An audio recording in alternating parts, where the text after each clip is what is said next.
Nós estávamos aqui começando pela resolução da questão 11 da primeira lista. E por que começamos pela 11? Apenas porque nós já havíamos resolvido as 10 primeiras de maneira bastante detalhada no vídeo que eu já postei aí para vocês, né? Aquele vídeo de quase 2 horas de duração. E essa daqui, como não implicava segredo nenhum, só a aplicação direta da relação de Stewart, eu tinha proposto, no próprio vídeo, eu tinha proposto para vocês. E, de qualquer maneira, eu comecei com a resolução dela aqui para mostrar para vocês que, de fato, era simples a aplicação direta mesmo. O que a gente vai fazer? A gente vai ver aqui esses dois assuntos que estão destacados aqui em preto, aqui no canto superior esquerdo, ângulos no círculo e hipotenusa de ponto, tá? Por que especificamente eles? Porque são ferramentas auxiliares para resolver problemas de geometria, mesmo os problemas envolvendo relação de Stewart. A gente vai começar a ver ângulos no círculo aqui. Nem tudo eu vou demonstrar, porque não é a hora ainda. Mas uma boa parte, sim, eu demonstrarei. Eu vou primeiro exibir aqui o assunto, falar do que ele trata. Eu vou pegar aqui um círculo de centro O e raio qualquer. Eu vou denotar por R o comprimento do raio desse círculo. E vou escolher 2 pontos quaisquer da circunferência desse círculo. E vou me preocupar especificamente com esse arco aqui.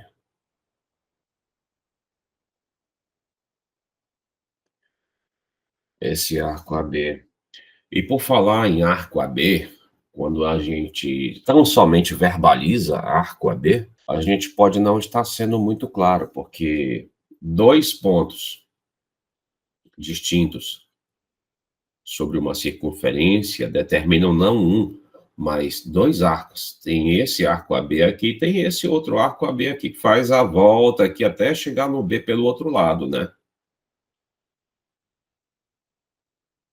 Tem 2 arcos. Então a gente tem que tomar cuidado. O que eu vou usar aqui para vocês? É o seguinte fato, que é muito importante, é bem poderoso também.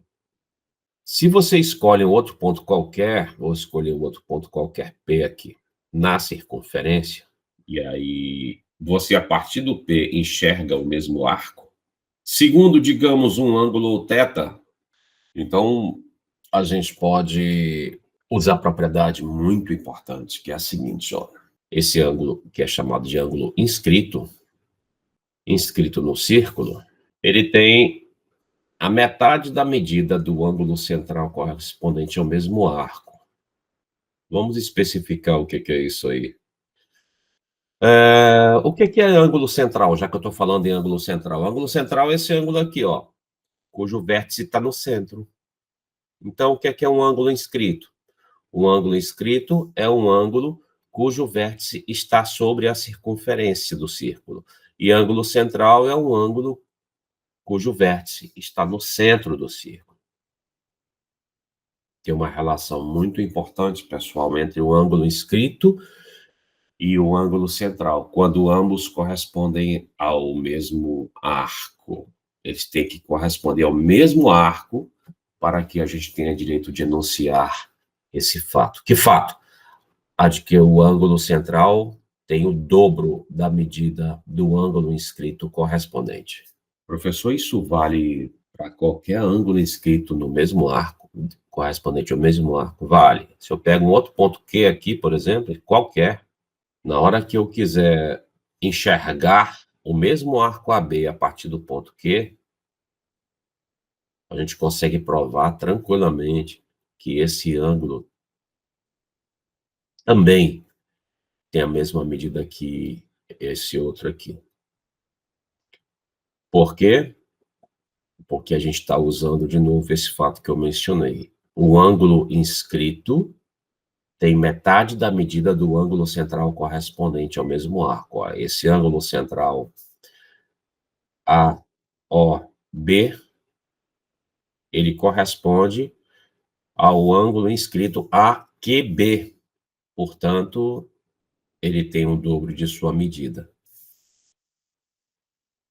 Por outro lado, nós já tínhamos aqui, usando o mesmo resultado, o AOB, que corresponde ao mesmo arco AB, que é esse ângulo APB, tem, portanto, o dobro da medida do APB. Então essas 2 coisas aqui, elas são iguais. Como consequência, o AQB é o APB,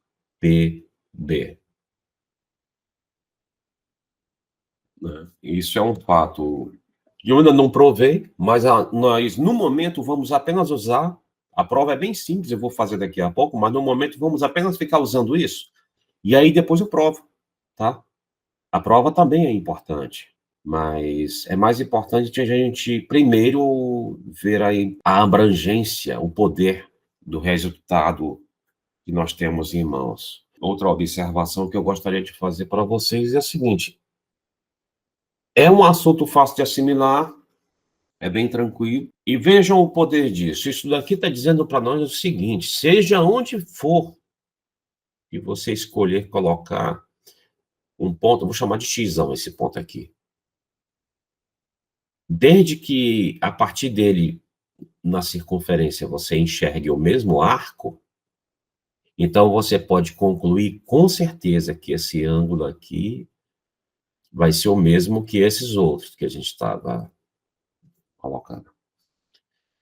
Então você tem uma infinidade de pontos a partir dos quais você enxerga o mesmo arco, tem que ser o mesmo arco, segundo a mesma abertura. Tem infinitos pontos aí, né, nessa circunferência, a partir dos quais você enxerga o arco AB segundo a mesma abertura θ. Então esse é um fato muito importante, bem simples de ser assimilado, e aí, devido a essa simplicidade, a gente já pode, com até alguma rapidez, encontrar algumas consequências imediatas disso daí. Agora, uma outra observação. Esse assunto aqui, vocês têm ideia de onde ele deve ser apresentado pela primeira vez para nós? Segundo o programa oficial do Ministério da Educação? Alguém tem uma ideia? Oitavo? Por aí, 8º, 9º ano, por aí, tá? Oficialmente é isso.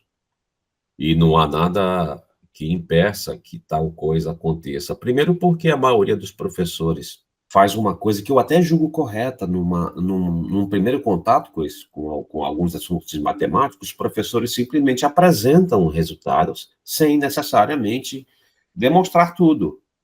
Por exemplo, como eu estou fazendo aqui com vocês, estou apresentando esse resultado sem demonstrar.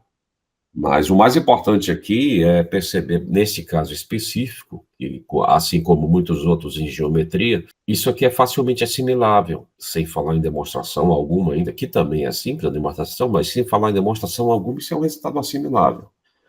A gente percebe aí que tem uma infinidade de pontos a partir dos quais se enxerga o mesmo arco AB, segundo o mesmo ângulo. Então, a gente já pode começar, antes de demonstrar, a gente pode começar a encontrar algumas consequências imediatas disso daí. Agora, se eu perguntar para vocês se todos vocês viram isso na escola, no 8º ou 9º ano, a maioria de vocês vai confirmar que não, né. A maioria, pelo menos, vai confirmar que não, e isso é o que acontece com 99% dos alunos que passaram por ensino fundamental e médio. E se eu perguntar se sequer viram isso no ensino médio, a maioria também vai dizer que não. A culpa, eu repito, não é de vocês, é do péssimo ensino básico que todos nós tivemos, tá? Dos quais todos nós fomos vítimas. Mas eu sempre chamo atenção para o fato de que muitas dessas deficiências que a gente carrega no nosso ensino básico, que de base não nos forneceu praticamente nada, são recuperáveis. A gente consegue facilmente fazer isso. Quando eu dou aula de cálculo ou álgebra linear na universidade, eu faço questão de passar umas 2 semanas mais ou menos, as 2 primeiras semanas, ou pelo menos a primeira semana e meia, fazendo uma revisão prévia do conteúdo de ensino fundamental e médio que é necessário para você não ficar empacando muito ao longo do aprendizado de cálculo.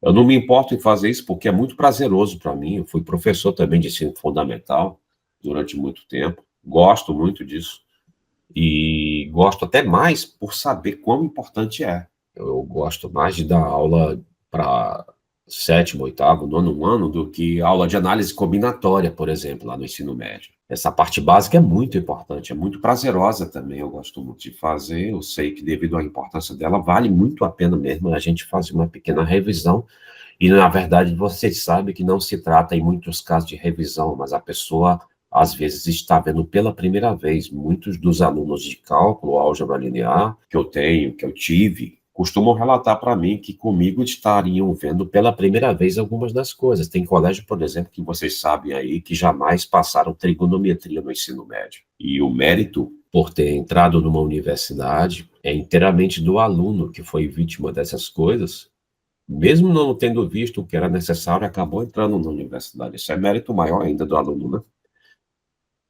Bom, então, como eu falei para você, isso aqui é simples, isso aqui é bem acessível, né? Eu vou colocar um desenho um pouquinho menor aqui do lado, gente. Eu vou pegar um ângulo qualquer desse círculo aqui. A abertura desse aqui eu vou batizar de alfa. E aí eu vou pegar outros ângulos correspondentes ao mesmo arco, que, portanto, eu teria a obrigação de batizar de alfa também a abertura correspondente. Se eu pegar outro aqui, desde que correspondente ao mesmo arco. Que arco é esse? Esse aqui, né? Esse arco aqui. Aí eu terei de batizar o mesmo nome, que é a mesma abertura. De onde veio isso? Do fato ainda não demonstrado que quando o ângulo central corresponde ao mesmo arco que o ângulo inscrito, então a medida desse ângulo central é o dobro da medida desse ângulo inscrito correspondente. Tem que ser correspondente, tá? Eles têm que corresponder exatamente ao mesmo arco. É esse fato que eu não vou demonstrar agora, só daqui a pouco, mas que agora o que eu vou fazer é tão somente aplicar isso. A gente vai usar isso aí para descobrir algumas propriedades importantes. Primeiro fato, vamos colocar aqui um círculo grande. Vamos pegar um diâmetro todo mundo sabe o que é. Diâmetro é uma corda máxima, né? O que é uma corda num círculo? Uma corda num círculo é qualquer segmento que liga dois pontos da circunferência desse círculo. A e a linha, vamos supor que sejam pontos antípodas. O que quer dizer isso? Pontos simétricos com respeito ao centro. O que eu estou querendo dizer com isso é que isso aqui é raio e isso aqui é raio. Essa é a maior corda que você pode obter num círculo, o diâmetro. Tá bom? Então, corda num círculo, o que é? É qualquer segmento que liga dois pontos distintos da circunferência desse círculo. Se você não quiser forçar a barra, que esses pontos sejam distintos, você tem uma corda nula, uma corda de comprimento nulo que se reduz a um ponto, né? Se esses pontos não forem distintos. Agora, eu vou pegar, pessoal, um ponto P qualquer mesmo aqui, num dos lados, um ponto P, a única exigência que eu vou fazer sobre esse ponto é que ele não seja nem o A nem o A'. Aí eu vou considerar esse triângulo aqui, gente, ó, tá? Vou considerar o triângulo APA'. Agora, vamos observar, eu vou colocar de verde aqui, esse ângulo aqui, cuja abertura eu vou batizar de alfa. Esse ângulo aqui é o ângulo segundo o qual se enxerga este arco a partir do ponto P, ó, esse arco aqui.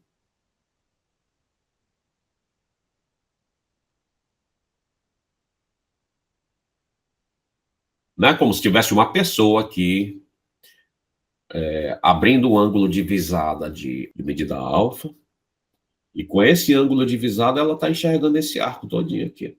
Agora tem um ângulo central, um ângulo com vértice no centro, que está enxergando esse mesmo arco verde. O ângulo central é esse. Se alguém tivesse aqui no ponto O, estaria enxergando esse mesmo arco com esse mesmo ângulo central. Agora, qual é a medida desse ângulo central aqui? 180. 180. É 180. 180 graus. Professor, pode chamar de pi? Pode sim, não tem problema não. Agora, o que você o que eu desaconselho é você usar uma notação em radianos numa parte do problema e depois mudar para grau, ou vice-versa. Se você começa em radiano, termina em radiano. Se você começa em grau, termina em grau. Muito bem, esse ângulo aqui, esse ângulo central de 180, ele está correspondendo a esse ângulo inscrito aqui. Correspondendo em que sentido? Ambos, esse e esse, estão enxergando o mesmo arco, a linha. E nós vamos usar simplesmente aquele fato que diz para nós que em qualquer círculo, o ângulo central tem o dobro da medida do ângulo inscrito correspondente. Então, esse ângulo inscrito tem a medida de 90 graus. Agora, repara, pessoal, seja onde estiver esse ponto aqui, vou chamar de Q esse outro ponto aqui. Se você enxergar a partir do ponto Q esse mesmo arco verde, então, de acordo com esse resultado, você pode concluir com certeza que esse ângulo aqui também é um ângulo de 90 graus. Por quê? De novo, porque esse ângulo aqui, cor-de-rosa, né?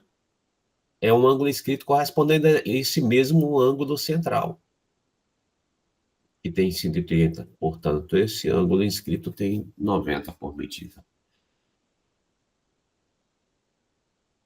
E de posse disso, eu não sei se vocês repararam, a gente tem como enunciar o seguinte resultado.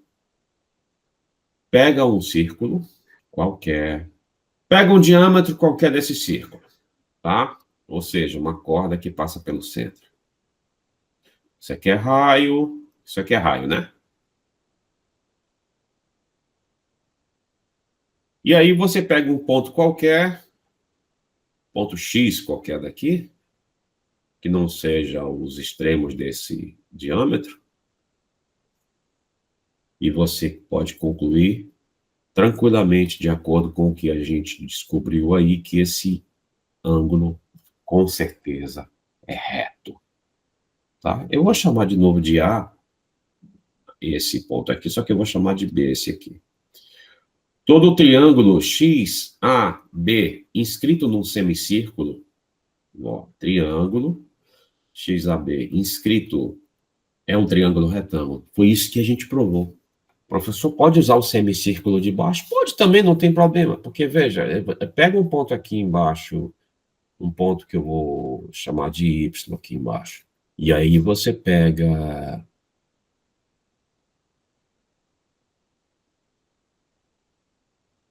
isso aqui, para completar esse triângulo.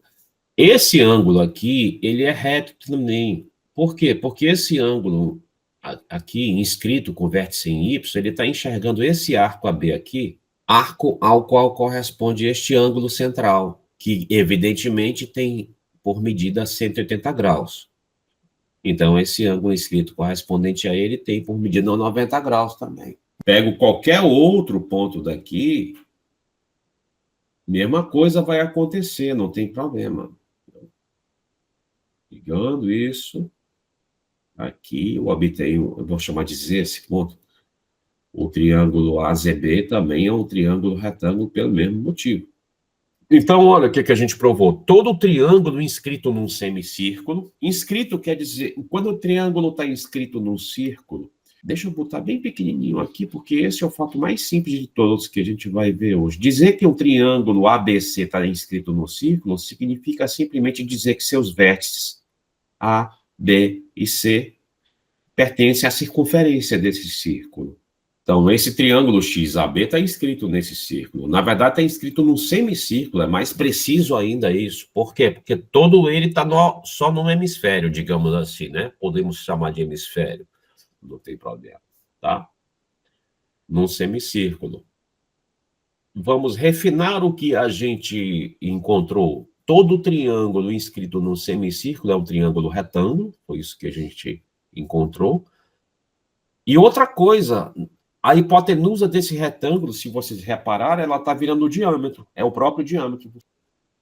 Então, esse é um primeiro e poderoso fato que a gente pode obter como consequência daquela propriedade do ângulo inscrito em ângulo central. Eu vou pegar aqui, pessoal, agora um quadrilátero inscrito nesse círculo. Só para dar a ideia de que ele pode ser um quadrilátero de fato qualquer. Assim, por exemplo. Um quadrilátero qualquer mesmo. Eu não tenho nem direito de chamar esse quadrilátero de trapézio, embora pareça, porque eu não estou aqui afirmando que o lado CD e AB são paralelos, não. Não estou dizendo que esse lado aqui é paralelo a esse. Agora, uma pergunta bem simples. Esse ângulo aqui, pessoal, por preguiça, eu vou batizar simplesmente de ângulo A, assim. Agora, olha para esse quadrilátero aí, a gente não vai fazer conta nenhuma, tá? Mas eu vou só fazer observações com vocês acerca de nomenclatura. Porque, embora seja a parte mais fácil de todas, a nomenclatura, ela é uma parte importante aqui. Olha só, esse ângulo aí, desse quadrilátero, ele não tem obrigatoriedade nenhuma de ser reto, obtuso, agudo. É apenas um ângulo nesse quadrilátero. Qual é o ângulo que está oposto a ele, nesse quadrilátero aí? O ângulo oposto é aquele ângulo que não está num vértice adjacente ao A. Não está nem nesse vértice e nem nesse outro. Então, o único ângulo que você pode dizer que é o ângulo oposto ao A é o ângulo em que vértice? Lá no C, né? Aí a gente vai colocar aqui, o ângulo C é oposto ao ângulo A. Assim como esse ângulo aqui é oposto a isso. Eu não estou dizendo que eles têm a mesma medida não, tá, gente? Esse ângulo aqui não tem necessariamente a mesma medida que esse, assim como esse aqui não tem necessariamente a mesma medida que esse outro, mas eu estou dizendo aqui algo mais simples, estou dizendo que o ângulo B e o ângulo D são ângulos opostos nesse quadrilátero. E o ângulo A e o ângulo C são ângulos opostos também. Tá bom? É só isso que eu estou falando para vocês. Tá? É só questão de nomenclatura, mas é uma questão importante. Olha só, eu vou pegar aqui, de novo, exemplo de um quadrilátero qualquer. Repara, um quadrilátero bem irregular aí, né? Não tem paralelismo aí, muito provavelmente todos os lados têm comprimentos diferentes. E era isso que eu queria representar. Então, aqui eu vou colocar o centro do círculo, vou batizar de O. E agora, de novo, ó, o ângulo A, ele é oposto ao ângulo C, né? Mas não tem obrigação nenhuma de ter a mesma medida que ele, tá? Eu só vou botar 2 tracinhos aqui apenas para lembrar a gente que o ângulo C, inclusive, tem uma abertura um pouco maior que o A, né? Mas eles têm uma relação legal entre si. Esse quadrilátero ABCD, a gente disse que é um quadrilátero inscritível. Por quê? Porque a gente consegue inscrevê-lo num círculo, ou seja, seus 4 vértices estão numa mesma circunferência. Estou botando um chapéu porque estou dizendo que com isso estou me referindo ao ângulo, não ao vértice tão somente, né? A partir desse ponto A, nós estamos enxergando o arco BD, esse arco aqui.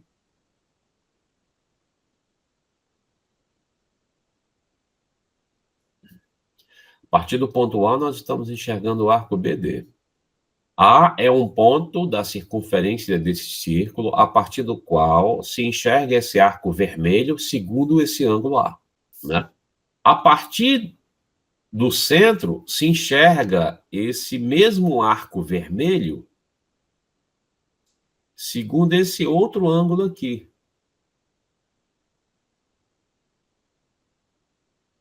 Que evidentemente não é o mesmo que A, mas é 2A, né? Por quê? Porque a gente aqui está invocando aquele resultado que a gente mencionou. Em qualquer círculo, o ângulo central tem o dobro da medida do ângulo inscrito correspondente. Então, esse arco BOD tem medida 2A.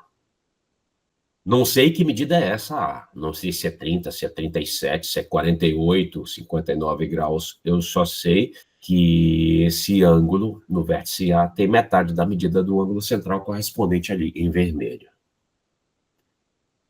Pessoal, agora eu vou fazer uma coisa parecida aqui com esse outro ângulo. Parecida não, igual, na verdade. Com esse outro ângulo com vértice em C. Esse outro ângulo Czinho aqui. Esse ângulo, se você se imaginar situado aqui no ponto C, fizer uma linha divisada, observando essa abertura C, você está enxergando o arco BD, mas é o outro arco BD, o arco BD em verde. É esse arco BD que você está enxergando a partir desse ponto C, né?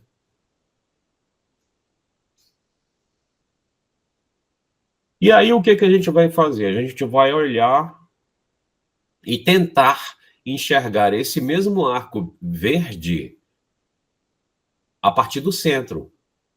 Se eu tiver aqui, eu enxergo esse mesmo arco segundo esse outro ângulo aqui, cuja medida, portanto, deverá ser de 2C.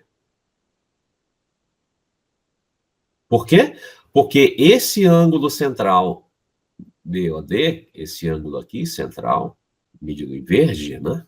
Ele corresponde ao mesmo arco ao qual corresponde esse ângulo inscrito com vértice em C. Portanto, ele tem que ter o dobro da medida do ângulo em C. Agora, a pergunta mais fácil seria a seguinte. Pessoal, se eu somasse essa abertura 2A com a abertura 2C, quanto que eu devo encontrar? Eu não sei quanto é o A, não sei quanto é o C, mas eu sei quanto é que tem que dar essa soma. Repara, pelo desenho, se eu somar essa abertura vermelha com a abertura verde, eu deveria encontrar quantos graus? 360. 360, tá? Deixa eu colocar aqui embaixo, deixa eu ver. Vou colocar aqui embaixo. Então, eu sei que 2A mais 2C tem que ser 360 graus. Se você quiser chamar de 2π, você chama, mas aí tem que ir com essa notação em radianos até o final. Aí aqui eu vou usar uma equação num artifício algébrico simples, na verdade. Colocar o 2 em evidência. Se é um produto, né? Duas vezes A mais C.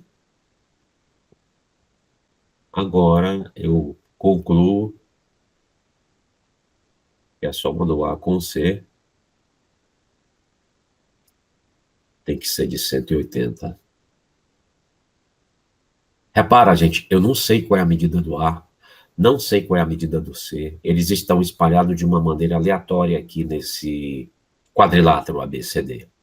A única coisa que a gente observou é que eles são opostos, né, um ao outro.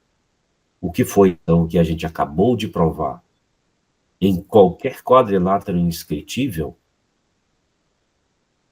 os ângulos opostos são suplementares, a soma deles tem que ser 180. Ângulos opostos suplementares.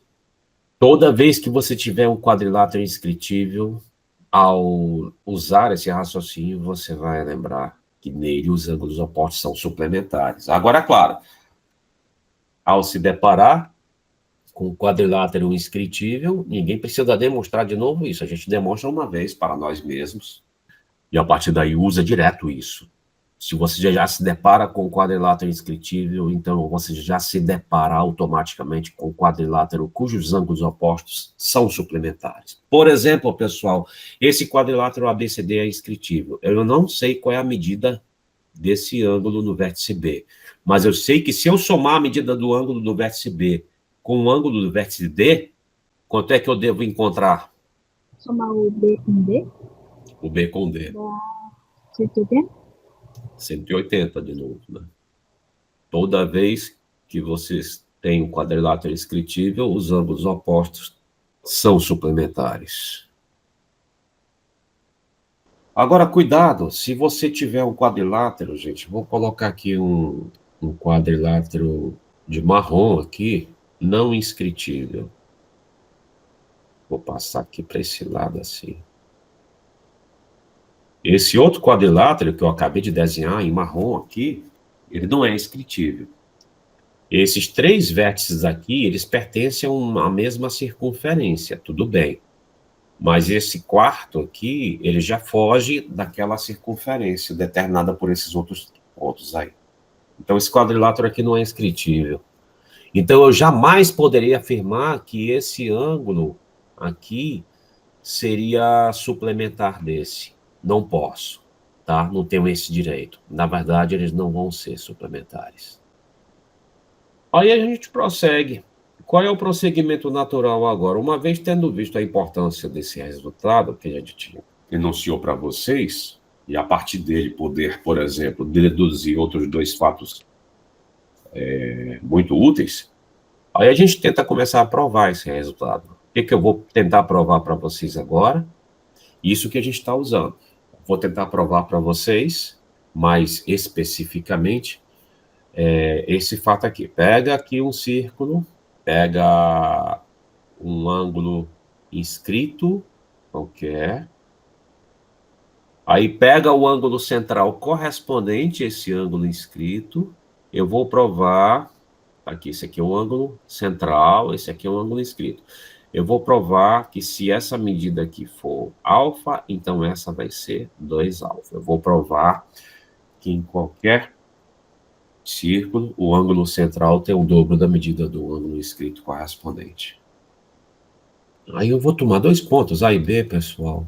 Um arco qualquer. A partir desse B, eu vou traçar um diâmetro.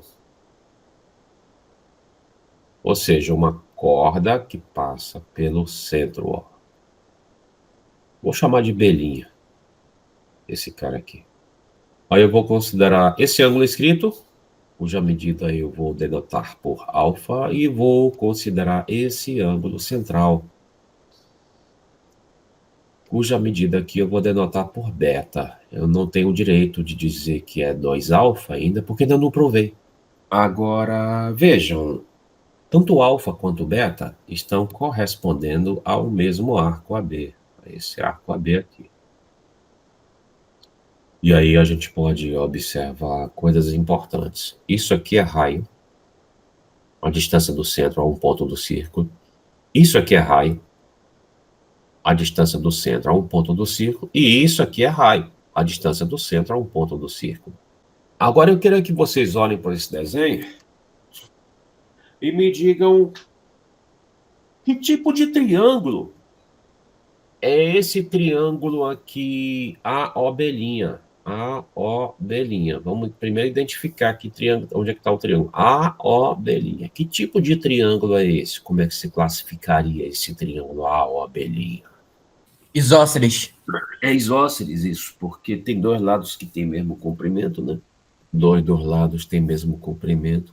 Quanto ao outro, eu não tenho a mínima ideia, não sei, né? Mas eu vou usar um teorema que se chama teorema do triângulo isósceles aqui. Todo triângulo isósceles, um triângulo isósceles, ou seja, um triângulo que tem dois lados congruentes. Suponhamos que esses dois lados sejam congruentes. Então, esses dois ângulos, chamados ângulos da base, têm que ser congruentes também. Esse é o teorema do triângulo isósceles.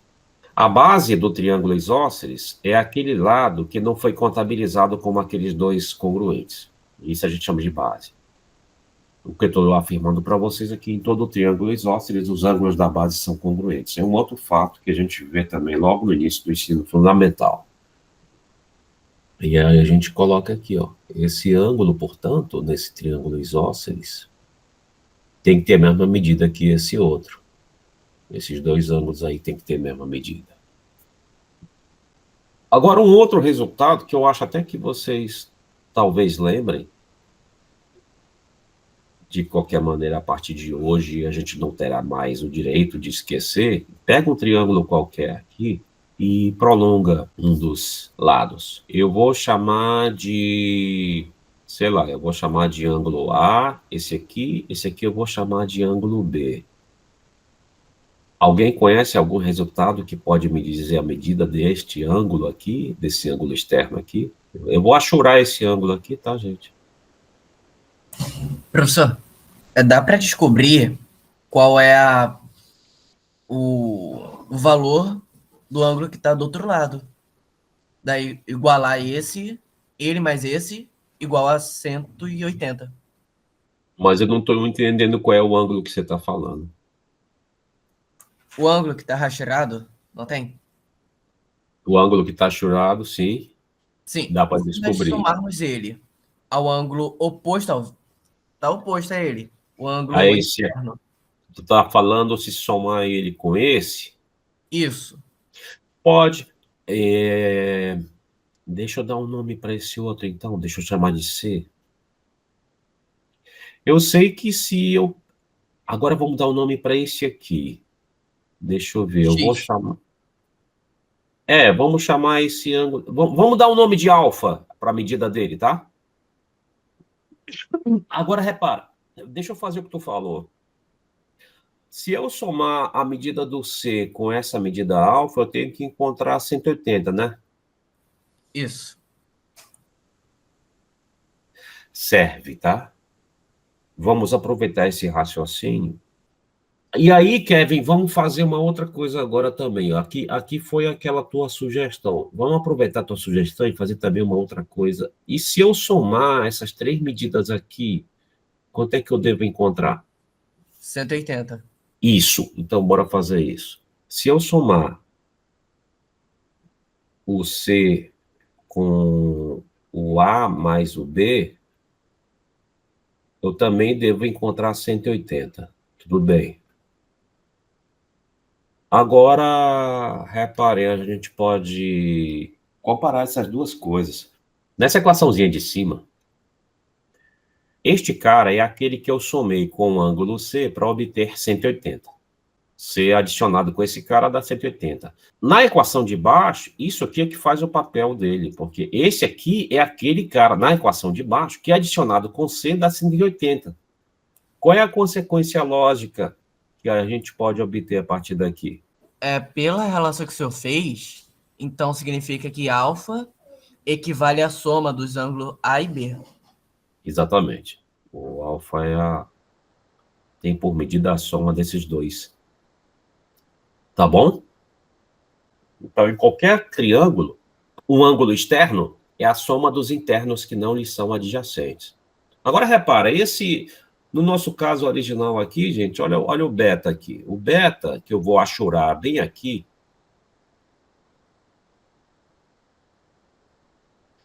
ele é um ângulo externo a esse triângulo AOB'.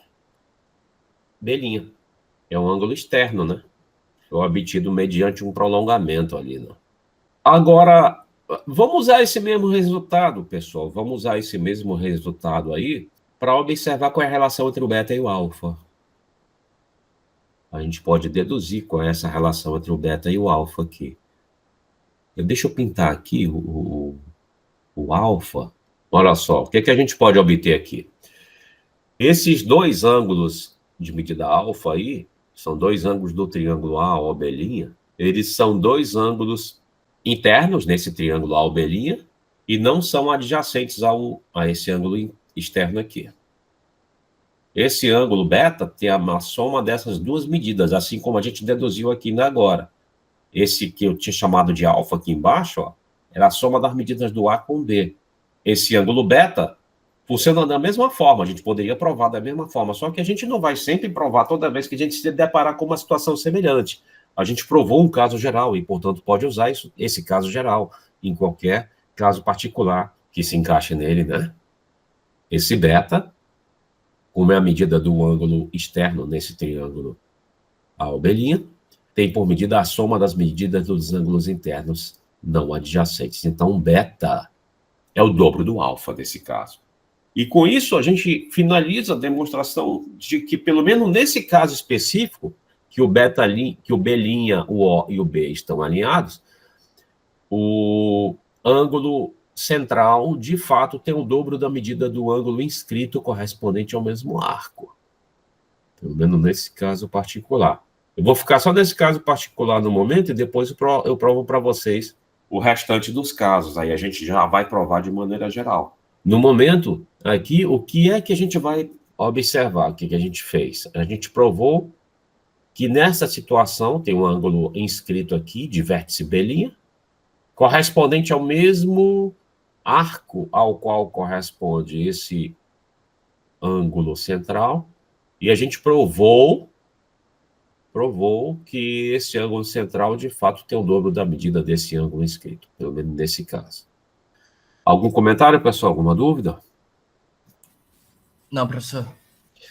Beleza, Não, então, ok. pessoal.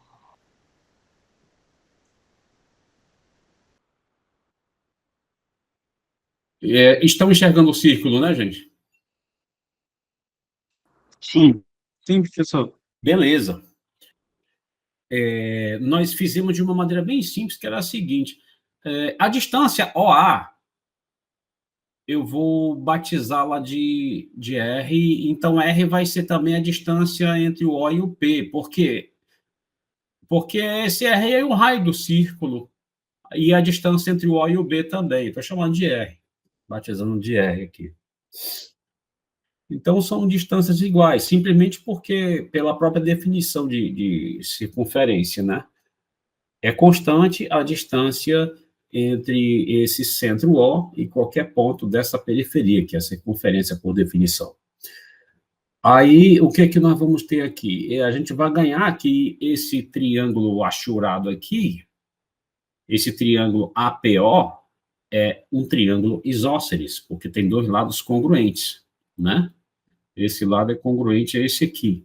Se um triângulo é isósceles, os ângulos da base, que é aquele lado que não é considerado entre os dois congruentes, os ângulos da base são ângulos congruentes. Esse ângulo vai ter que ser congruente a esse aqui.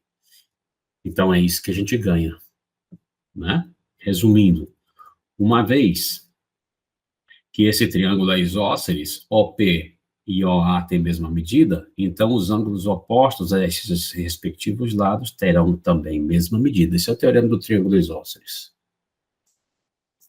E um outro teorema também, que é erroneamente chamado de teorema do ângulo externo, porque o teorema do ângulo externo ele fala um pouco menos do que isso que a gente vai usar, é um teorema que diz que em qualquer triângulo, o ângulo externo, esse beta é um ângulo externo a esse triângulo, vai ser igual à soma dos ângulos internos não adjacentes a ele. Então, esse ângulo aqui é interno, esse ângulo aqui é interno, e não são adjacentes, nenhum dos dois é adjacente ao ângulo beta. Este ângulo interno aqui, que eu vou achurar de preto, cuja medida vocês sabem que é 180 menos beta, ele é adjacente ao beta. Eu não estou contando com esse, portanto, o resultado ao qual eu me refiro, ele está dizendo que o ângulo externo em qualquer triângulo é a soma dos internos não adjacentes. Portanto, esse beta terá como medida 2α. Tá? Então, nesse primeiro caso, é assim que a gente mata a parada. O beta vai ser 2α. Mas vejam, o que é que a gente fez aqui? A gente provou que este ângulo em P aqui é metade do ângulo central. Mas isso não esgota todos os casos. Deixa eu mostrar para vocês. Não preciso usar outro círculo por enquanto, não. Eu posso, inclusive, fazer um outro esquema aqui, digamos, de vermelho. Imagina aqui, gente. Imagina aqui agora, que eu tivesse aqui o seguinte. Deixa eu ver. Pronto, que eu tivesse um ponto Q bem aqui. Um ponto Q bem aqui. Eu quero provar que se a partir do ponto Q eu miro no arco, eu enxergo o arco AB também, o mesmo arco, eu quero provar que esse ângulo também vai ser alfa. Tá? Agora nós estamos numa posição, o ponto Q está numa posição um pouquinho mais genérica, né? O ponto P, primeiro, ele estava alinhado com o centro e com o ponto B. Agora eu tenho um ponto Q desalinhado desses dois aqui. Notem que o ponto O agora, ele não está num dos lados do ângulo. O ponto O está no interior desse ângulo aqui, né? Bora ver o que é que acontece para esse caso. Eu deverei provar que essa medida aqui também é metade da medida desse ângulo central, ou seja, essa medida aí também deve ser alfa. Eu vou provar isso para vocês agora. Vou colocar aqui do lado. Deixa eu ver se eu consigo fazer uma circunferência de tamanho mais ou menos igual à outra. Tá mais ou menos aqui. Vou tentar fazer a mesma situação, tá, gente? Ponto A, ponto B. Digamos que aqui esteja o centro. Isso é um raio. Isso aqui era um outro raio, né? Aí eu vou colocar o ponto Q ali. A partir desse ponto Q, eu estou enxergando o mesmo arco AB. Eu quero provar que este ângulo aqui, cuja medida eu vou chamar de θ, deve ser a metade deste outro ângulo central, correspondente ao mesmo arco. Agora, olha o que eu vou fazer. Até aí vocês estão entendendo, né, pessoal? Até aí está tudo bem, né? Eu vou pegar uma outra cor um pouquinho mais fraquinha e vou fazer o seguinte, eu vou pegar este cara, ligar com o ponto O e prolongar até aqui. Esse ângulo θ de vermelho, ele ficou dividido em dois ângulos, um que eu vou chamar de θ1 e outro que eu vou chamar de θ2. Não necessariamente de mesma medida, pode parecer aqui que eles têm a mesma medida, mas isso não é necessário. Muito bem. Este ângulo aqui, que eu a priori estava chamando de beta, esse ângulo central, eu vou escrever que ele foi dividido em dois ângulos, que eu vou batizar de beta1 e de beta2, que também não precisam necessariamente ter a mesma medida, embora pareça aqui. Eles não precisam ter a mesma medida. Vamos lembrar o que eu quero provar? Eu quero provar que essa abertura aqui é metade desta, né? Ou seja, eu quero provar que θ1 mais θ2 é metade desta abertura, beta, que é o beta1 mais beta2. Eu quero saber a relação entre essas coisas. Se você, por um momento, fixar sua atenção apenas nesta metade de cima dessa... Deixa eu colocar aqui como reta. Apenas nessa metade de cima dessa reta aqui, apenas nessa parte superior, você recai no caso anterior. Você recai no caso em que este ponto, este aqui e este estão alinhados. Ou seja, é o mesmo caso que nós tínhamos aqui, o B, o O e o P alinhados. Quando isso acontece, a gente já provou que esse ângulo é metade desse. Então, vamos usar esse fato. O θ1, portanto, é metade do beta1. Aonde tem beta1, eu tenho o direito de dizer que é o dobro de θ1. Por quê? Repito, porque devido à configuração dessa parte superior aqui, que é a mesma configuração que a gente está vendo aqui à esquerda, nós temos três pontos alinhados, certo? E nesse alinhamento a gente já viu que a coisa funciona assim. Esse ângulo central é o dobro do ângulo esquerdo. Nós usamos até triângulo isósceles para isso, né? E com mesmas considerações sobre o triângulo de baixo, sobre a metade de baixo, a gente tem de novo a mesma coisa. Tem um alinhamento de três pontos aqui embaixo, e trabalhando com esse outro triângulo isósceles, a gente vai ganhar a mesma coisa. Que mesma coisa é essa? Mesmo tipo de situação. Esse ângulo aqui, central, é o dobro desse ângulo escrito aqui. Então, beta2 vai ser o dobro de θ2.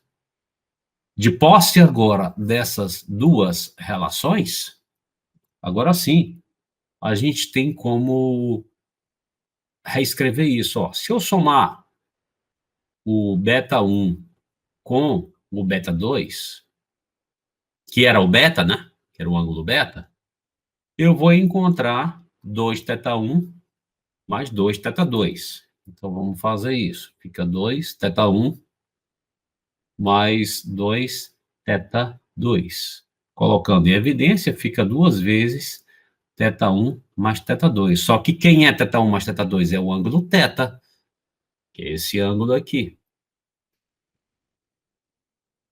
2θ2. θ. O que foi que eu provei? Beta é 2θ. Esse ângulo aqui é ainda o dobro desse. Agora vamos olhar para esse esquema aqui da esquerda. Como eu acabei de provar que tanto esse quanto esse tem como medida a metade da medida do ângulo central correspondente, então é claro que esses dois têm a mesma medida. Professor, nós já esgotamos todos os possíveis casos? Não, na verdade não esgotamos, porque... Vejam, a gente começou pegando um ponto P aqui, enxergando o mesmo arco AB, visado segundo um ângulo θ, lá pelo centro. E esse P aqui, ele está alinhado com o centro e com esse ponto B. Quando a gente tem esse alinhamento, foi o primeiro caso, a gente já viu o que acontece, né? E esse central vai ser o dobro do inscrito. Nesse caso do ponto Q, a gente não tem um alinhamento. No entanto, o ponto O, o centro do círculo, ele está no interior desse ângulo aqui. Né? Está no interior desse ângulo. Só que tem um caso que a gente não contemplou ainda. Vamos pegar um outro ponto da circunferência, a partir do qual, eu vou chamar sei lá, de S esse ponto aqui, a partir do qual a gente enxerga o mesmo arco AB, ó. Eu quero provar, mais uma vez, que este mesmo ângulo ainda tem a metade da medida desse ângulo central. Ou seja, eu quero provar que esse ângulo aqui é a mesma medida que esses outros dois, de novo. E agora é um caso diferente. Por que é um caso diferente, gente? Porque agora o centro do círculo, ele não é mais interior a esse ângulo, ó. Não está pertencente a nenhum dos lados do ângulo, como no primeiro caso, e não é interior a um ângulo, como no segundo. Esse é o caso que faltava para a gente verificar o que é que a gente precisava. Então, nós vamos fazer isso aqui na próxima tela. Sei lá, eu vou usar um outro desenho só para não ficar muito carregado aqui, né? Terminando de fazer esse caso, em verde aqui, digamos, nós teremos contemplado todas as possíveis situações. A situação em que o centro está dentro do ângulo, a situação em que o centro está fora do ângulo e a situação em que o centro está num dos lados do ângulo. Aí a gente terá contemplado aí as 3 situações possíveis. Muito bem, então vamos dar uma olhada aqui. Marcar, como sempre, arbitrariamente, 2 pontos A e B. Marcar o centro.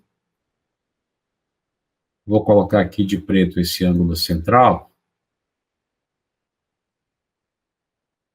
E vou colocar de verde aqui o ângulo inscrito, digamos aqui. Vou chamar de S, esse ponto aqui. A partir do qual eu estou querendo enxergar o mesmo arco AB. Esse cara aqui eu estou chamando de beta, né? E esse outro aqui, sei lá, vou chamar de lambda. Eu quero provar de novo que o lambda é metade do beta. Eu repito que, terminando de provar isso, eu terei provado finalmente todos os possíveis casos que garantirão, então, para nós que o ângulo central tem como medida sempre o dobro da medida do ângulo inscrito. Tá? Tem várias formas diferentes de fazer isso, eu sempre me confundo, mas eu vou fazer devagarinho para a gente acabar não errando. Eu vou aqui traçar algumas retas auxiliares, pessoal, porque eu suponho que isso vai me ajudar. A primeira coisa que a gente pode perceber é o seguinte: se eu chamar esse ângulo de φ, eu seria obrigado a chamar esse outro aqui de φ também, batizar sua medida também de φ, simplesmente porque esse triângulo AOS, ele é um triângulo isósceles, e a gente sabe que em nenhum triângulo isósceles os ângulos da base são congruentes. Agora vejam, isso aqui também é R, né? Certo? Isso aqui também é R. Então, esse outro triângulo aqui, SOD, ele também é um triângulo isósceles. esse triângulo SOB, ele também é um triângulo isósceles. Não sei se vou precisar de tanto, mas uma coisa eu sei, eu posso garantir que esse ângulo aqui tem por medida φ mais lambda. Porque em um triângulo isósceles, esse lado congruente a esse, os ângulos da base são congruentes. Se esse ângulo aqui no vértice S tem como medida φ mais lambda, então esse outro ângulo no vértice B tem que ter como medida φ mais lambda também. De posse disso, pessoal, eu acredito que a gente pode conseguir encontrar o que nós precisamos. Lembrem, o que é que nós queremos provar? Vou colocar aqui embaixo. Nós queremos provar que este ângulo aqui, correspondente a este arco AB, tem a metade da medida deste ângulo central, beta, que está correspondendo ao mesmo arco. Então, deixa eu colocar aqui escrito. O lambda tem a metade do beta, né? Então, digamos, o beta é 2 lambda. Ou lambda é beta sobre 2. É isso que eu quero provar. Estou colocando aqui no finalzinho como se fosse o nosso ponto de chegada. E eu repito para vocês, pessoal, que tem várias formas da gente fazer isso, tá? Tem várias formas da gente fazer isso. Deixa eu tentar colocar uma delas aqui para vocês. Não sei se eu vou conseguir, mas vamos dar uma olhada aqui. Eu sempre me confundo. Eu vou achurar esse ângulo aqui. E vocês vão de concordar comigo que este ângulo aqui é um ângulo externo a esse triângulo, por exemplo. E por este fato, a medida dele é a soma dos internos não adjacentes. Né? Ele vai ter que ser a soma da medida desse com esse. Então, essa medida aqui vai ser beta mais φ. Certo?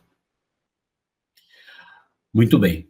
Agora, vejam, este mesmo ângulo, ele também é um ângulo externo a esse triângulo. Esse mesmo ângulo azul aqui é o ângulo externo a esse triângulo de baixo, de verde. Portanto, de novo, é a soma dos internos não adjacentes. É o φ mais 2 lambda, ou 2 lambda mais φ também, né?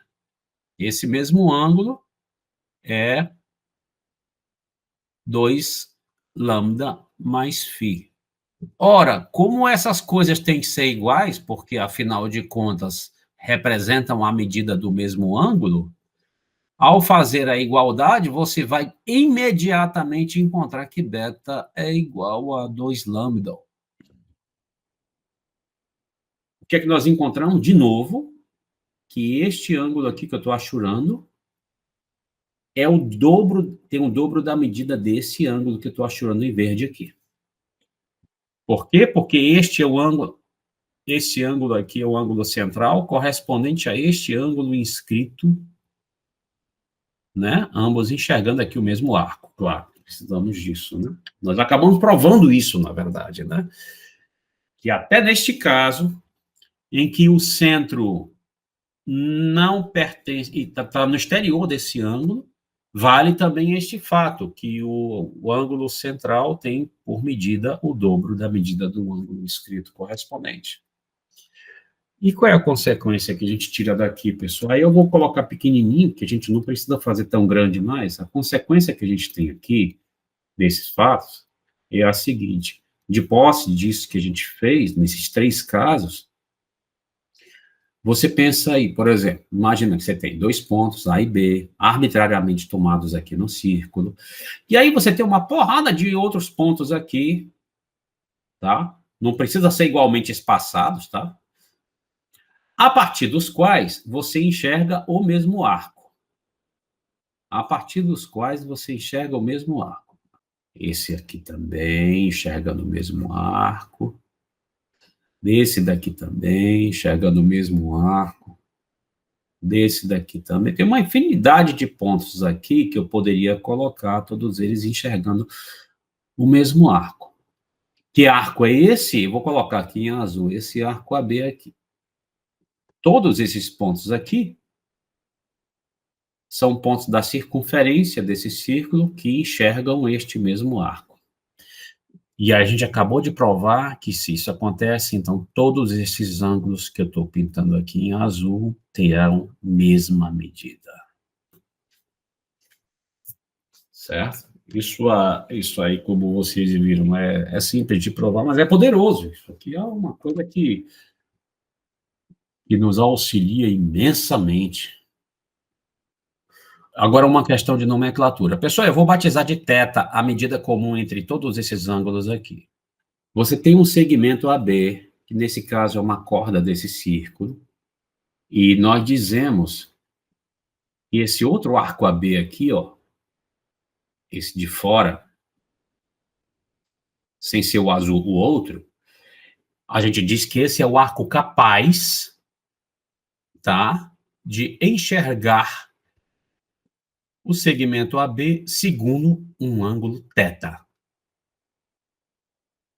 Eu vou repetir, este arco em vermelho, este arco AB em vermelho, que a gente até representa assim, pessoal, arco AB em vermelho, é o arco capaz de enxergar o segmento AB, ou a corda AB, se vocês quiserem, segundo o ângulo θ. Tá bom? Essa é a definição de arco capaz. Só esses pontos desse arco, isso aqui é interessante, só os pontos que estiverem nesse arco aqui são infinitos, mas são eles, só eles têm a capacidade de enxergar este segmento AB segundo esse ângulo. Sabe o que isso significa, gente? Significa, por exemplo, que se eu pegasse um ponto que eu vou batizar de X aqui fora, e tentasse, a partir dele, enxergar o mesmíssimo arco AB, então, fatalmente, gente, fatalmente esse ângulo aqui já teria medida diferente do θ. Professor, e se eu pegasse um lá para dentro? Também teria medida diferente do θ. Se eu pegasse um lá para dentro, digamos aqui, um ponto aqui dentro, vou chamar de Y esse ponto aqui. Então, se eu pegar ele aqui dentro, fatalmente, esta outra medida aqui também é diferente do θ. Para que a gente enxergue este segmento AB segundo o ângulo θ, a gente tem que estar nesse arco AB de círculo aqui, nesse arco vermelho. E é fácil provar, pessoal, porque é que este cara não serve e porque é que esse outro aqui não serve também. Isso fica até como exercício para vocês, tá? É fácil provar que a medida do x é menor do que a medida θ e que a medida do ângulo em y é maior do que a medida em θ.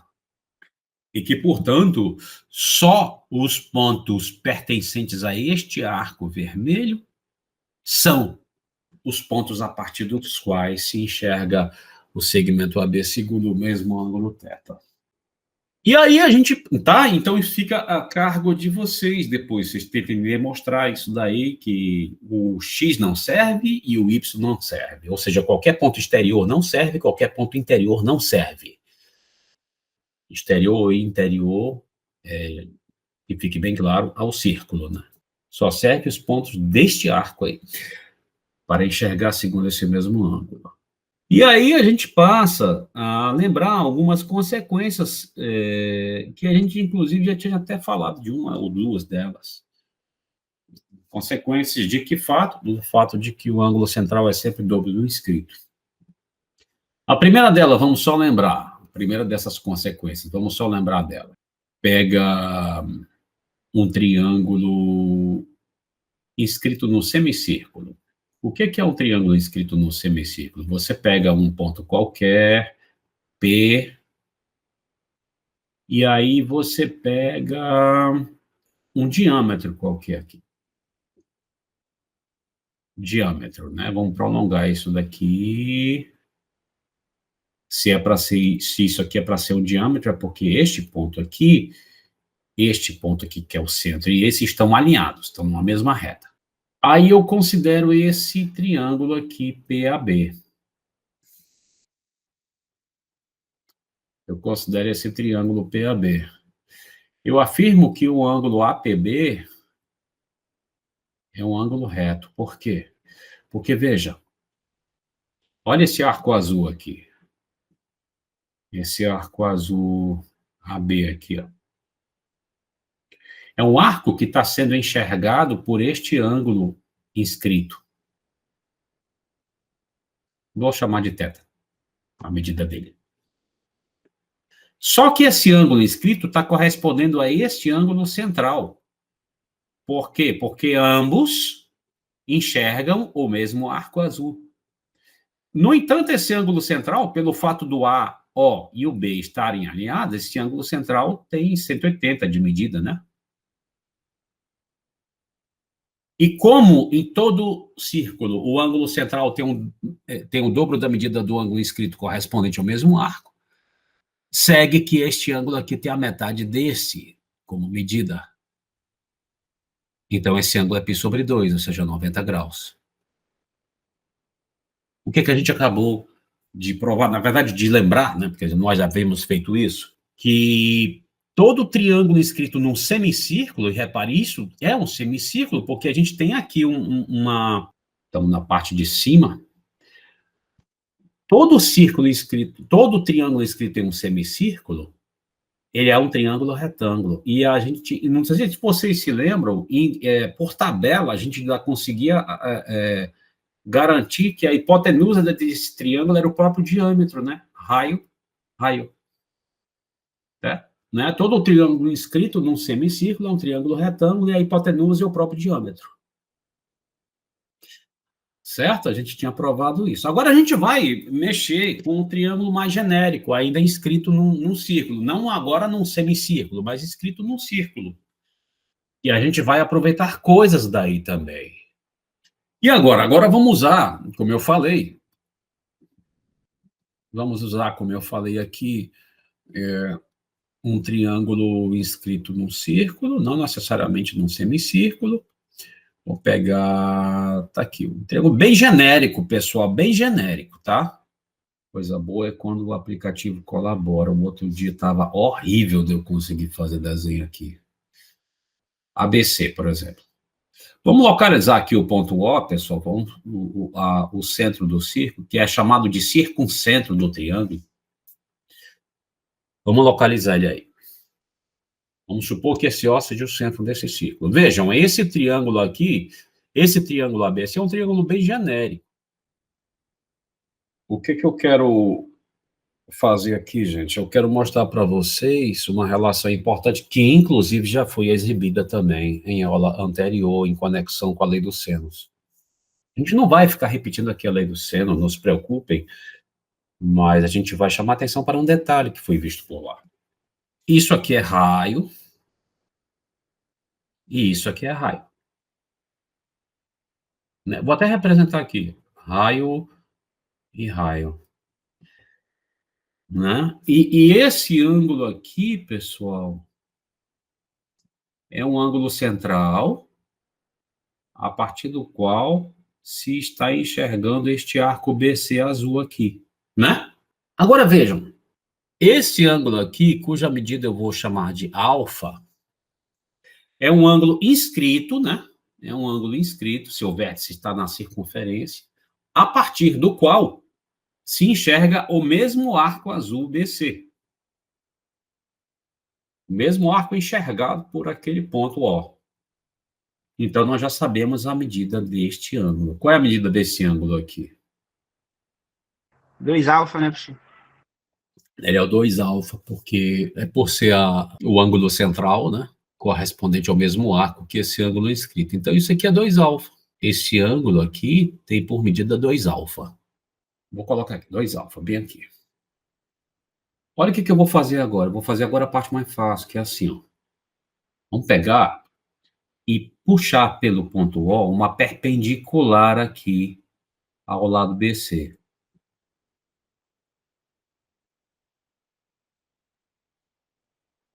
A gente tem, é claro, dois triângulos retângulos. E aí a gente lembra de um caso de congruência, um caso especial de congruência de triângulos, que diz que quando dois triângulos possuem, respectivamente congruentes, um cateto e a hipotenusa, esses dois triângulos, então, são congruentes. Todas as outras coisas, os elementos respectivos, têm a mesma medida. Então, por exemplo, esse ângulo, portanto, terá a mesma medida que esse aqui, esses dois aqui. Esse ladinho aqui, nesse triângulo da direita, terá a mesma medida que esse ladinho aqui no triângulo da esquerda. Que mais? Esse ângulo aqui terá a mesma medida que este outro. E é isso que eu estou chamando a atenção para vocês agora. Se eu, por exemplo, batizar de Azinho o lado oposto ao vértice A, nesse triângulo ABC, então é claro que cada uma dessas duas partes vai ter como medida A sobre 2. Porque a gente acabou de ver, por congruência de triângulo, que este ponto é ponto médio, né? Esse pé dessa perpendicular é ponto médio. E acabamos de ver que cada uma dessas duas medidas angulares aqui, esta e esta, é alfa, né? Porque o ângulo de 2 alfa foi dividido em 2 ângulos congruentes. Então, olha só que legal que a gente pode obter aqui, pessoal. A gente pode obter aqui, e deve obter aqui, o seguinte. Eu vou destacar aqui um triângulo. Eu vou chamar de M este ponto médio. A gente já sabe que esse é ponto médio, né? Esse ponto aqui. E aí eu vou destacar esse triângulo OMC aqui. Eu vou destacar esse triângulo OMC aí, que é um triângulo retângulo, né? Esse ângulo aqui é alfa, esse aqui, a hipotenusa dele tem medida R, que é, né? Essa aqui é o raio do círculo, circunscrito ao triângulo, é também chamado de circunraio do triângulo. E isso aqui é A sobre 2, né? Esse Azinho, eu repito, é a medida do lado oposto ao vértice A, nesse triângulo original ABC aí. Então, o que é que a gente vai obter aqui? Através de uma trigonometria básica, o que a gente vai obter, de novo, pela definição, só vindo direto da definição, de seno, por exemplo, o seno do alfa no triângulo, desse triângulo retângulo, é o quociente entre duas medidas, o cateto oposto a alfa e da hipotenusa. Então, quem vai ser o seno de alfa aí? Vai ser A sobre 2, dividido por R, né? E aí a gente encontra que o seno de alfa, portanto, será A sobre 2R. Ou, em outras palavras, se você quiser trocar, usar isso aqui como fração, usar produto dos meios igual produto dos extremos, coisa que você também pode perfeitamente, pode ou não fazer, você não precisa, você não é obrigado, mas pode fazer. Se você quiser usar isso, você pode observar que, trocando de lugar esses dois, você sabe que você pode, você vai ter que A sobre seno de alfa é igual a 2R. Né? Esse quociente aqui é igual, numericamente, ao diâmetro, é a medida do diâmetro. A sobre 2R. Agora, por que eu estou chamando a atenção para essa outra fração aqui? E, embora isso tenha já sido escrito de outra forma, diferente, bem aqui, é pelo seguinte, é porque, não sei se vocês se lembram, a lei dos senos, ela falava para a gente o seguinte, se a medida desse ângulo aqui, no vértice B, eu estou batizando de beta, e a medida do ângulo no vértice C, eu estou batizando de gama, e eu batizar de Bzinho e de Czinho, respectivamente, aos comprimentos dos lados opostos aos vértices B e C, a gente sabe, pela lei dos senos, que nós já, inclusive, provamos, independentemente disso, que A está para o seno de alfa, assim como B está para o seno de beta, assim como C está para o seno de gama. Cada lado sobre o seno do ângulo oposto representa uma razão que se conserva. E o que é que a gente ganha com isso daqui? Como esta coisa aqui é igual a essas outras duas, então tudo isso aqui é igual a 2R. Esse é o motivo pelo qual aparece um 2R aqui naquela lei dos senos. Eu não sei se vocês se lembram, aparecia também uma outra coisinha aqui que eu tinha até colocado primeiro. aparecia A, B, C sobre 2S. A gente até tinha provado, olhando a obtenção da área do triângulo de 3 formas diferentes. Esse S é justamente a área do triângulo, ABC. Tá? Foi por isso, inclusive, que nós, ao compararmos essas duas coisas, ou seja, ao usarmos esta última igualdade que está aqui, a gente concluiu, no final de uma dessas aulas, que ABC igual a 4RS. O produto dos comprimentos dos três lados do triângulo é 4 vezes o produto da área pelo circunraio desse triângulo. É uma relação importante, uma relação que se obtém, eu repito, aí, através da lei dos senos, que agora está sendo exposta para nós de uma forma um pouquinho mais completa, né, do que aquela forma também útil, né? Que forma útil também que eu estou dizendo? Essa daqui, se você soubesse apenas isso aqui, já ajudaria bastante. Tá? Isso aqui também é útil, mas uma maneira mais completa de escrever isso é essa aqui, que te traz mais informação. A gente ganha mais informação e esta daqui é uma dessas informações importantes que a gente ganha. Tá? Em conexão com isso, é importante a gente notar uma coisa que eu chamaria de análise dimensional aqui. Pessoal, quando você multiplica comprimento por comprimento, você há de concordar comigo que geralmente se obtém área, né? E se você multiplica comprimento por comprimento por comprimento, o que é que a gente costuma obter geometricamente? Volume. Volume, não é verdade? Essa equação, ela tem que ser dimensionalmente correta, tá? Nós temos aqui as medidas literais, né? Não temos valores numéricos. Então, nesse caso, é importante e é possível verificarmos a correção dimensional disso. Em que sentido eu estou falando isso? Se aqui está representando um volume, no outro lado tem que representar volume, ou seja, comprimento ao cubo, algo assim. E tá, né? Porque, veja, comprimento vezes comprimento vezes comprimento, né? Tem terceira potência de comprimento aqui no lado. No outro lado, isso aqui é um número adimensional, é uma coisa adimensional. 4 não tem dimensão. Mas a dimensão desse negócio aqui, R, é um comprimento. E área é o comprimento ao quadrado, né? Comprimento vezes comprimento. Então, é dimensionalmente compatível essa equação.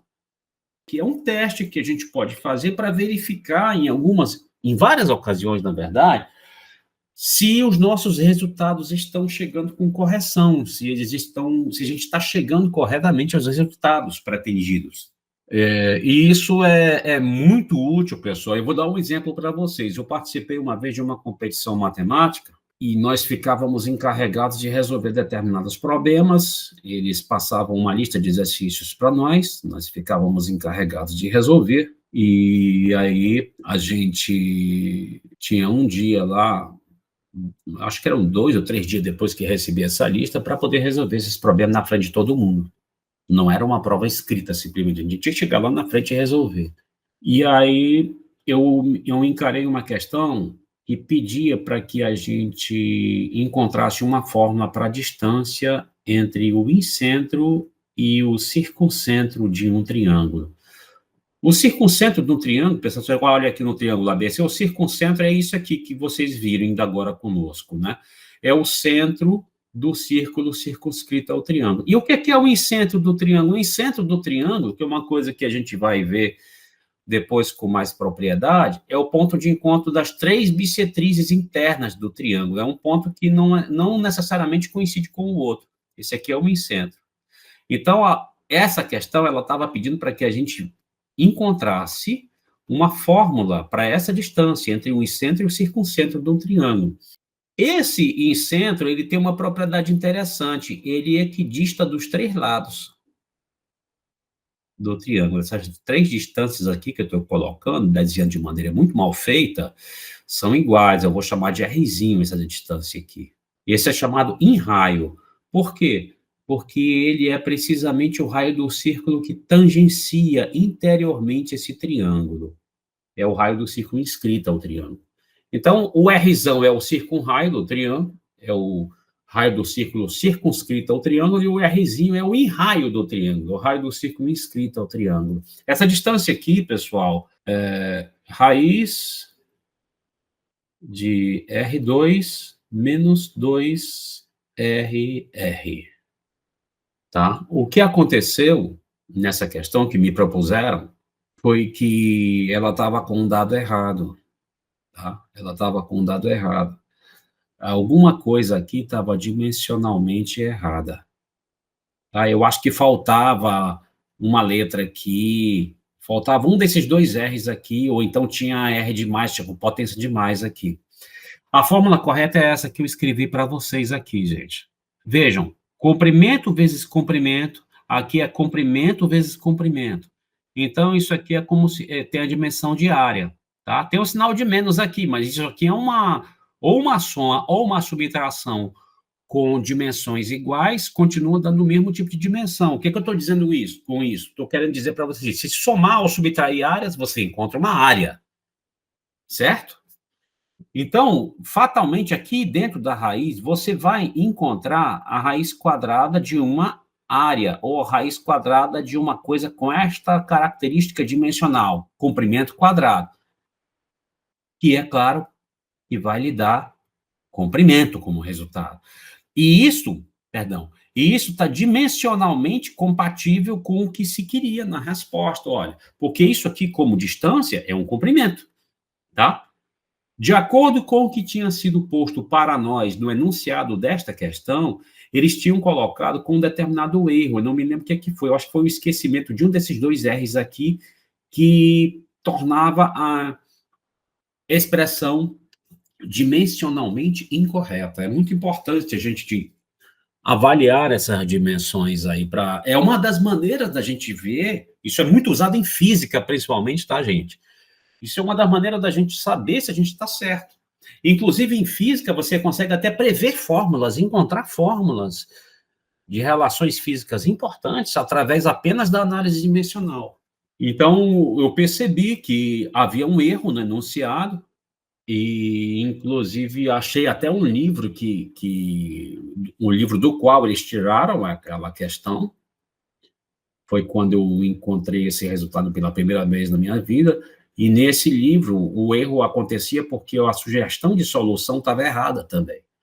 E eu corrigi a sugestão de solução, usei potência de ponto, que é uma outra ferramenta que vai ser bem interessante para a gente usar também com vocês.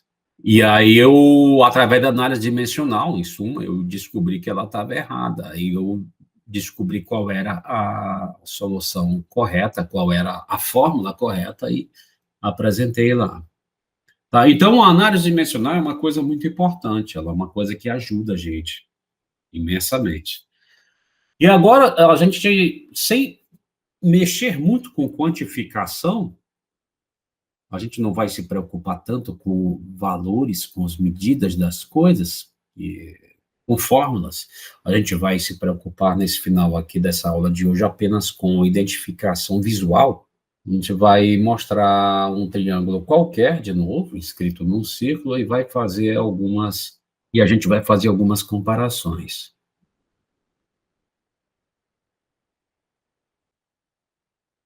Sei lá, um triângulo que eu vou batizar de triângulo ABC. Vou marcar o ponto O. Vou chamar a medida deste ângulo de alfa. E agora, gente, olha o que eu vou fazer. Vou fazer aqui o seguinte, ó. Isso aqui é um exercício que eu gostaria que vocês tentassem agora. Olha o que eu vou fazer. Eu vou pegar e baixar uma perpendicular aqui ao lado BC, só que eu vou continuar até ela bater na circunferência.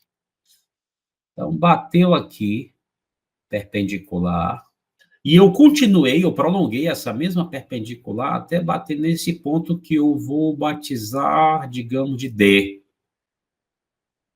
Agora, olha o que eu vou fazer. Eu vou pegar, eu vou ligar o ponto A ao ponto D. Digamos que a questão fosse assim.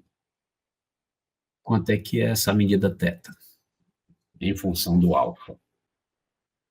Ache essa medida θ. É claro que, pelo desenho, a gente pode até supor que essa medida θ é metade do alfa. Isso é verdade, tá? O θ, na verdade, ele é, de fato, a metade do alfa. Mas a gente não pode se basear apenas na nossa intuição, ou no achômetro, ou simplesmente naquilo que um desenho pode nos aparentar, porque tem desenho que representa coisas que não existem, né? Tá? Tem, inclusive, paradoxos visuais aí, né? Então, a gente não pode se basear nisso. A gente está achando que a coisa é verdade, mas a gente, como matemático, é obrigado a provar que isso é verdade. Quem sabe se apenas um erro no desenho nos provoca uma conclusão precipitada. Mas nesse caso é verdade, o θ de fato é alfa sobre 2 e não vai ficar difícil a gente provar isso. Seria porque, por exemplo, a gente podia ligar o segmento OC, né? Aí ele tem o mesmo ângulo divisado. Vamos aproveitar essa ideia. É o Miguel que está falando? Sim, senhor. Perdão. Não, tem mais aqui falar mesmo, Miguel, tá certo. E parabéns. Essa ideia é uma ideia bastante válida. A gente pode começar também por aqui, como o Miguel mencionou. E essa medida aqui eu vou me atrever a me intrometer aqui no teu raciocínio, Miguel, eu só vou batizar aqui, porque isso aqui não deixa de ser o raio, né, também. Tá? Como é que a gente continuaria, por exemplo, Miguel? Aí pelos resultados anteriores, né? Uhum. A gente sabe que o ângulo escrito, ele é sempre o dobro, né? Sempre a metade do ângulo central correspondente, né? Isso, é sempre a metade do ângulo central. Aí, usando isso aí. E isso já mata, ó. Por exemplo, olha esse arco CD aqui, que eu estou desenhando muito mal. Olha esse arco CD aqui. Esse arco está sendo enxergado tanto por este ângulo central, como por esse ângulo escrito. Ambos estão enxergando o mesmo arco, certo? Então, com certeza, este cara aqui tem o dobro da medida do θ. Não é verdade? É. Aí a gente pode, e é isso mesmo, parabéns, Miguel. Aí a gente pode prosseguir com o mesmo raciocínio, por exemplo, olhando lá para o outro lado. Só para lembrar que a gente tinha aqui já um outro resultado que a gente já pode usar direto aqui. Ó, esse arco grandão BC aqui era um arco enxergado por esse ângulo central e enxergado também por esse ângulo inscrito, cuja medida era alfa. Então, esse ângulo central tem o dobro da medida do ângulo inscrito. Lembrem que, em conexão com isso, a gente tinha provado que cada parte dessa aqui era alfa. Por quê? Porque esse triângulo aqui era isósceles, olha, o triângulo ABC, lembra? O triângulo ABC era isósceles. E na hora que nós batíamos uma perpendicular aqui, a gente descobria que essa perpendicular aqui, além de ser altura, era também mediana, né? Ela dividia esse lado BC em dois lados congruentes, era também bissetriz, dividia esse ângulo em dois ângulos congruentes. E aí a gente descobria que esse ângulo aqui, que eu estou achurando agora, tem metade dessa medida desse ângulo aqui, que eu estou achurando aqui também. Desculpa, é igual, né? É igual. Mesma medida. Agora, olha, ambos estão representados aqui. Alfa e 2θ. Então, alfa é 2θ. Se o alfa é 2θ, é porque o θ é alfa sobre 2. Aqui embaixo. A gente ganha esse fato aqui. Tá? Então, em suma, o que nós usamos foi uma coisa provada aí há poucos minutos, né? Que esse ângulo aqui tem a mesma medida que este ângulo no vértice A, cuja medida aqui que a gente ia chamar de alfa, né? Então, esse aqui também é alfa.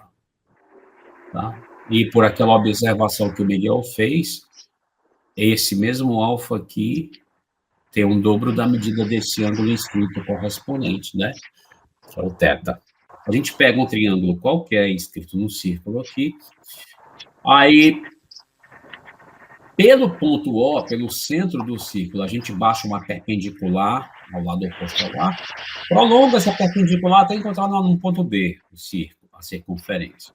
E aí considera essa reta AD. A gente acabou provando que essa reta AD ela é bissetriz desse ângulo A. Ela divide esse ângulo ao meio. E se ela divide esse ângulo em dois ângulos congruentes, pessoal, ela tem outra propriedade importante também. Se ela está dividida em dois ângulos congruentes, e são dois ângulos congruentes, isso aqui é bem fácil de você provar, porque, veja, a medida desse arco BD, esse arco BD está sendo enxergado tanto por esse ângulo central, quanto por esse ângulo inscrito. Então, novamente, você tem de 1 para 2, né? Esse outro ângulo aqui também é θ, né? Coisa que a gente ganhou aqui com isso. Esse ângulo, isso aqui é uma coisa que eu vou pedir para que vocês tentem demonstrar em casa, tá? Vou tentar demonstrar depois. Essa corda BD e essa corda CD, elas são cordas congruentes. Tem várias maneiras de você demonstrar isso, tá, gente? Várias maneiras de você demonstrar isso aqui. São cordas congruentes. Deixa eu colocar isso aqui. A gente finaliza essa aula com isso. As cordas BD